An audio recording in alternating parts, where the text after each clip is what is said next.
రాజు మాట్లాడుతూ రాష్ట్రంలోని ప్రతి పేదవారి ఇంటికి సన్నబియ్యం చేరాలన్న చారిత్రాత్మక పథకానికి ముఖ్యమంత్రి రేవంత్ రెడ్డి శ్రీకారం చుట్టారు అన్నారు. ఈ నేపథ్యంలోనే ప్రతి పేదవారి ఇంట ప్రతిరోజు పండుగ జరగాలన్న ఆలోచనతో పేదవారి కడుపు నింపాలన్న లక్ష్యంతో సన్నబియ్యం పంపిణీ ప్రారంభించామన్నారు. ఈ కార్యక్రమంలో కాంగ్రెస్ పార్టీ నాయకులు ఒడ్నాల శ్రీనివాస్, మహంకాళి శ్రీనివాస్, మాజీ municipal vice chairman Sagar Reddy, Gandla Sammaiah, Pulluru Kalyan, Kanakaraju, నాయకులు, కార్యకర్తలు పాల్గొన్నారు. రాష్ట్ర ముఖ్యమంత్రి ఉగాది పర్వదినాన ముఖ్యమంత్రి గారు ఈ సన్నబియ్యం అందరికీ పంపిణీ చేయాలనే ఉద్దేశంతో ఏదైతే పేద విద్యార్థులు దొడ్డు బియ్యం తినలేక ఇబ్బంది పడుతున్నారు అది దృష్టిలో పెట్టుకొని ఉగాది రోజు ప్రారంభం చేయడం జరిగింది. అదేవిధంగా చెన్నూరు శాసనసభ్యులు డాక్టర్ వివేక్ వెంకటస్వామి ఆదేశాల మేరకు ఈరోజు రామకృష్ణపురంలో కూడా ప్రారంభం చేయడం జరుగుతుంది. అదే కాకుండా యువత దృష్టిలో పెట్టుకొని రాజీవ్ యువ వికాస్ అని లోన్స్ కూడా చేయడం జరుగుతుంది. ఇది అందరూ కూడా అప్లై చేసుకోవాలని తెలియజేస్తున్నాను. ఈరోజు తెలంగాణ రాష్ట్రంలో సుదినం. మొన్న ఉగాది పండుగ రోజున హుజూర్ నగర్లో 14 నెలల క్రితం కొలువుదీరిన తెలంగాణ ప్రజాప్రభుత్వం మరొక కలికితురాయిగా పేద ప్రజలకు సన్నబియ్యాన్ని పంపిణీ కార్యక్రమాన్ని ప్రారంభించడం జరిగింది. ఈ 14 నెలల కాలం లోపల అనేకమైనటువంటి సంక్షేమ పథకాలతో తెలంగాణ రాష్ట్రం కాంగ్రెస్ ప్రభుత్వం అభివృద్ధి దిశగా అడుగులు వేస్తూ ఉన్నది.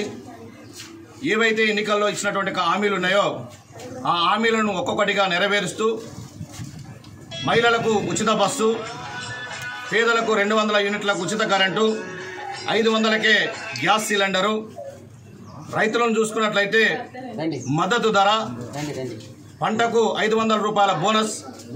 అదే కాకుండా 10 సంవత్సరాలుగా బీఆర్ఎస్ ప్రభుత్వం చేయనటువంటి యొక్క రైతు రుణమాఫీ 25,000 కోట్ల వరకు రైతు రుణమాఫీ చేసినటువంటి ఘనత కాంగ్రెస్ ప్రభుత్వాన్ని అని చెప్పేసి తెలియజేస్తా ఉన్నాం.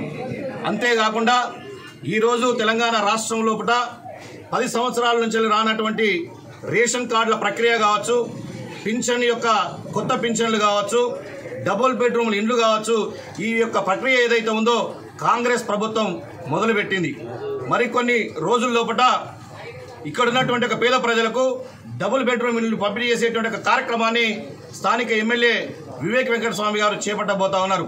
చెన్నూరు ఎమ్మెల్యేగా వివేక్ వెంకటస్వామి గారు గెలిచిన తర్వాత చెన్నూరు నియోజకవర్గం లోపల తాగునీటికి, సాగునీటికి, డ్రైనేజ్ వ్యవస్థను, రోడ్ల వ్యవస్థను, నగర సుందరీకరణ పేరిట అనేక నిధులతోని వారు అభివృద్ధి దిశలో ముందడుగు వేస్తూ ఉన్నారు. స్థానికంగా రామకృష్ణాపూర్ లోపల ఈ నెల లోపల మన ఫ్లైఓవర్ ఏదైతే ఉందో దశాబ్దాల కళ, ఆనాడు 2009లో ఎంపీగా ఉన్నటువంటి వివేక్ వెంకటస్వామి గారు శాంక్షన్ చేయించినటువంటి ఒక బ్రిడ్జ్ ఏదైతే ఉందో ఆర్ఓబి బ్రిడ్జ్ గత పాలక యొక్క కాలంలో అదంతా నిర్లక్ష్యానికి గురైపోయి ఇప్పటి వరకు కూడా పూర్తి కాలేదు. ఎప్పుడైతే ఎమ్మెల్యేగా వివేక్ వెంకటస్వామి గారు గెలుపొందారో నాటి నుంచి ఆ యొక్క పనులు అనేటువంటి చకచకా నడిచిపోయి ఈ నెల లోపల అందుబాటులోకి తీసుకొచ్చేటువంటి ఒక ప్రయత్నం చేస్తామని చెప్పేసి ఈ సందర్భంగా తెలియజేస్తా ఉన్నాం. గత కొద్ది కాలం లోపల ఏవైతే 76 జీవో లోపల పేరిట కొన్ని ఇళ్ళు ఏవైతే పట్టాలు రాలేదో ఆ పట్టాలు కూడా సింగరేణి యాజమాన్యంతో కాంగ్రెస్ ప్రభుత్వం ఏవైతే ముఖ్యమంత్రి గారు ఉన్నారో ముఖ్యమంత్రి గారితో కూడా మాట్లాడి ఖచ్చితంగా పట్టాలు ఇప్పించేటువంటి ఒక కార్యక్రమాన్ని కూడా చేసేటువంటి ఒక పని లోపల మన ఎమ్మెల్యే గారు ఉన్నారని చెప్పేసి అని తెలియజేస్తా ఉన్నాం. కాబట్టి ఏవైతే ఆనాడు బీఆర్ఎస్ ప్రభుత్వం 10 సంవత్సరాల కాలం లోపల చేసినటువంటి ఒక హప్పుకు ఇలా కొన్ని పథకాలు అంటే రానున్నటువంటి ఒక కాలం లోపల అందేటువంటి అవకాశం ఉన్నది. మరి గృహలక్ష్మి కావచ్చు, మహాలక్ష్మి 2,500 కావచ్చు, పెంచేటువంటి పింఛన్స్ కావచ్చు, త్వరలో పట్నే ప్రజలకు అందుబాటులోకి తీసుకొచ్చేటువంటి ఒక ప్రయత్నం ముఖ్యమంత్రి గారు చేస్తూ ఉన్నారు. కాబట్టి ప్రజలంతా కూడా వాళ్ళు చేసినటువంటి ఒక మోసాలను గమనించి కాంగ్రెస్ ప్రజాప్రభుత్వం ఏదైతే ఉందో చేస్తున్నటువంటి ఒక మంచిని గమనించి మాకు బాసటగా నిలవాలని చెప్పి ఈ సందర్భంగా తెలియజేస్తారు.